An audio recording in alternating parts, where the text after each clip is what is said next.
The internet is full of bro science, fake knowledge, half information, or propaganda. Your quest of reliable, authentic health information ends here.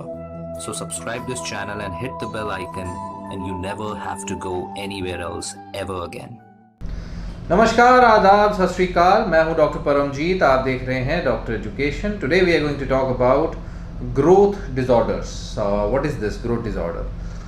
अगर आपका बच्चा जो है अपने classmates या अपने साथ ग्रो होने वाले बच्चों से छोटा नज़र आ रहा है, उतना अच्छी तरह से ग्रो होते हुए नहीं दिख रहा है, एंड यू आर कंसर्न कि दूसरे बच्चे जो हैं वो लंबे होते जा रहे हैं और आपका बच्चा जो है वो पीछे रह जा रहा है, तो उसका क्या मतलब है? क्या कुछ गड़बड़ है? क्या वहाँ ग्रोथ नहीं हो रही बच्चे की? और ये काफ़ी सारे पेरेंट्स की प्रॉब्लम होती है बच्चों के ग्रोथ फेज में, which they have to understand and deal with, कि कई बार कुछ चीज़ें नेचुरल होती हैं, कुछ एबनॉर्मल होती हैं।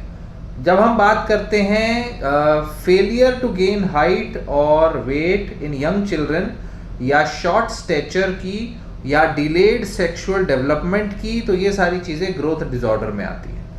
ग्रोथ पैटर्न्स अपने आप में सबसे पहले आपको समझना होगा कि ग्रोथ पैटर्न ही वेरिएबल है, और इसमें नॉर्मल चिल्ड्रंस में ऐसा कुछ नहीं है कि कोई जल्दी नहीं ग्रो हुआ, एक साथ एग्जैक्ट हाइट नहीं रही तो there will be a disease.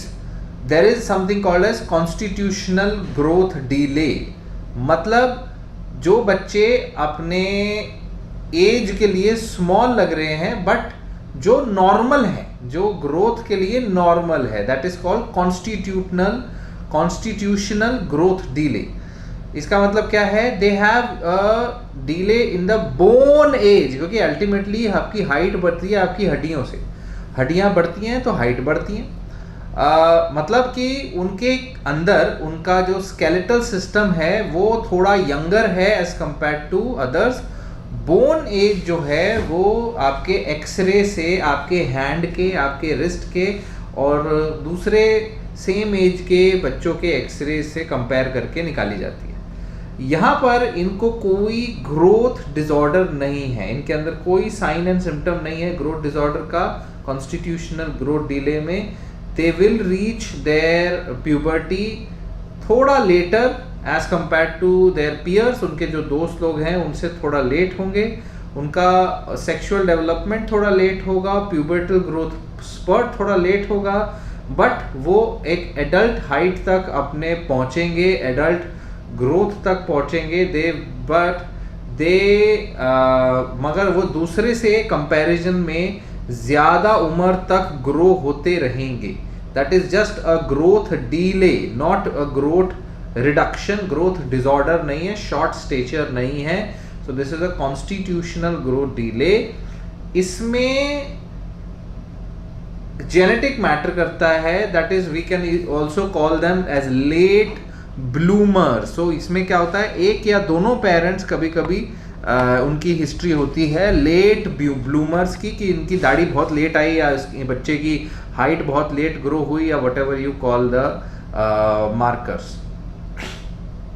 Second problem जो है वो है short stretcher, actual short stature. इसमें कि पेरेंट्स का भी शॉर्ट स्टेचर है, obviously this is a genetic short stature. Parents का हाइट कम है और बच्चों की भी हाइट कम आ रही है। नाउ दिस शॉर्ट चिल्ड्रन जो है वो age compare to other short महसूस भी होते हैं, और उनकी ग्रोथ स्पर्ट फिर भी होगी, लेकिन फिर भी उनकी ग्रोथ, उनकी हाइट उतनी नहीं पहुंचेगी जितनी दूसरे बच्चों की है, बल्कि उनके माँ बाप की जितनी हाइट पहुंचती है उतनी ही पहुंच पाएगी। This is kind of a genetic short stature, कि आपकी जीन्स ही है कि आप 5 फुट 2 इंच 5 फुट 2 इंच पे 5 फुट पे 4.5 पौने 5 फुट पे अटक जाओगे। So that is your genes. That does not mean कि आपके अंदर कोई ग्रोथ डिसऑर्डर है। ये दो चीज़ें आपको समझनी पड़ेगी, वो constitutional short delay, growth delay, और genetic short stature.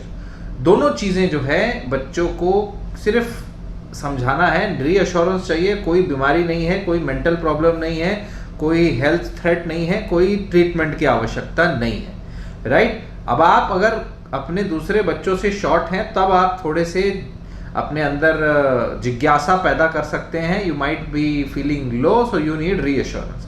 So what exactly is actual growth disorder? See, अगर कोई बीमारी प्रॉपरली ग्रोथ डिसऑर्डर बोलनी है तो दैट मीन्स या तो वो आपके बोन्स, आपकी किडनी, हार्ट, लंग्स, इंटेस्टाइन, इन सारे सिस्टम को अफेक्ट कर रही है, वहाँ ग्रोथ नहीं हो रही, वहाँ पे प्रॉब्लम आ रही है। फिजिकल साइंस आने लगते हैं बच्चे को, इलनेस के क्लूज मिलने लगते हैं कि देयर इज अ डिजीज जहाँ पर पुअर ग्रोथ हो रही है। इसका क्या मतलब? ग्रोथ डिसऑर्डर नंबर 1 छोटेपन में ही फेलियर टू थ्राइव।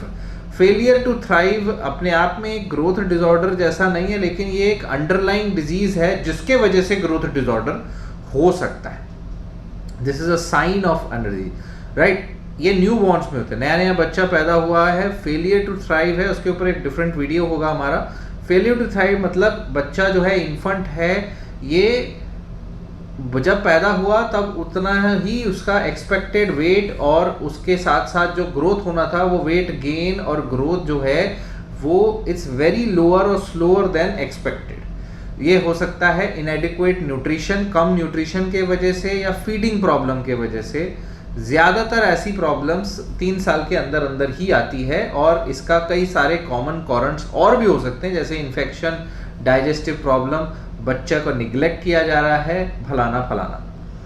दूसरा ग्रोथ डिसऑर्डर है actual hormonal problem, where there is an endocrine disease, जहां पर ये हार्मोन्स आपके केमिकल मैसेंजर या तो उनकी डेफिशिएंसी है, जैसे ग्रोथ हार्मोन की डेफिशिएंसी, जिसके वजह से आपका बच्चा जो है ग्रो ही नहीं हो पाएगा, बिकॉज ग्रोथ हार्मोन है नहीं। यहाँ पर डैमेज हो रहा है आपके ब्रेन के अंदर पिट्यूटरी ग्लैंड में, जो कि इतना हार्मोन ही नहीं बना पा रहा जितना चाहिए। इसको हाइपो गोनाडिज्म, इसका बेसिकली हाइपोथायरॉयडिज्म भी एक कंडीशन है जिसके वजह से एंडोक्राइन डिजीज के चलते अगर बच्चे को हाइपोथायराइड हुआ तो उसकी ग्रोथ प्रॉब्लम आएगी। तो ग्रोथ हार्मोन कम होना या थायराइड हार्मोन कम होना, ये 2 एंडोक्राइन डिजीज ग्रोथ प्रॉब्लम कर सकती है। Then there is some genetic diseases like Turner syndrome, जो बच्चों में ज़्यादा पाया जाता है, गर्ल्स में ज़्यादा पाया जाता है, जहाँ पर देयर इज अ मिसिंग और एबनॉर्मल एक्स क्रोमोसोम। इसमें क्या होगा? शॉर्ट स्टेचर होगा गर्ल्स में।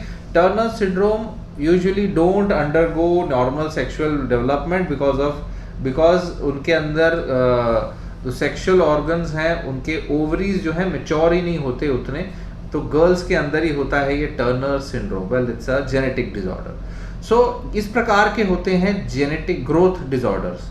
ग्रोथ डिसऑर्डर को डायग्नोस करने के लिए एक हर एक स्टेप पे इवैल्यूएट करना पड़ता है कि बच्चा जो है अगर शॉर्ट है, हाइट बड़ी नहीं है, तो क्या वो हेल्दी है, क्या उसका ग्रोइंग रेट नॉर्मल है, क्या उसके बॉडी में और कोई साइन सिम्टम है।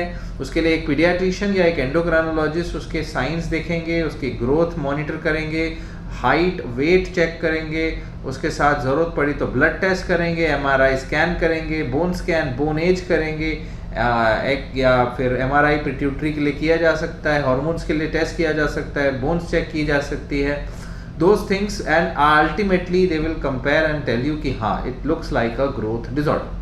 अगर ग्रोथ डिसऑर्डर पकड़ में आता है तो फिर उसका ट्रीटमेंट डिपेंड्स अपॉन क्या कारण है। अगर हमें लग रहा है कि बच्चे के अंदर ग्रोथ हार्मोन डेफिशिएंसी है तो hormone replacement therapy, growth hormone दिया जाता है, ग्रोथ हार्मोन के इंजेक्शंस दिए जाते हैं, सही वक्त पे सही उम्र में दे दें तो बच्चा नॉर्मल ग्रोथ कर लेगा।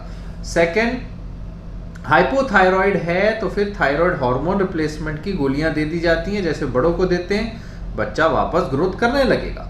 सो ये दोनों चीज़ें बताती हैं कि भाई देयर आर थिंग्स जो ग्रोथ प्रॉब्लम जो है करेक्टेबल भी हैं, but there are some constitutional growth delay, और दूसरा हमने बताया था जेनेटिक ग्रोथ, जो आपकी हाइट शॉर्ट हाइट है वो वैसी रहेगी, जेनेटिकली उसको नहीं बढ़ाया जा सकता।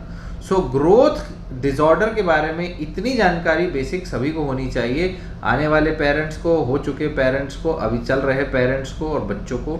सो कृपया इस जानकारी को ज़रूर शेयर करें कि there is something called all these things and you need to understand that.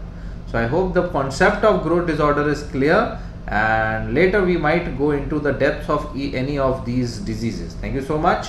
Stay connected, stay healthy, keep following the channel.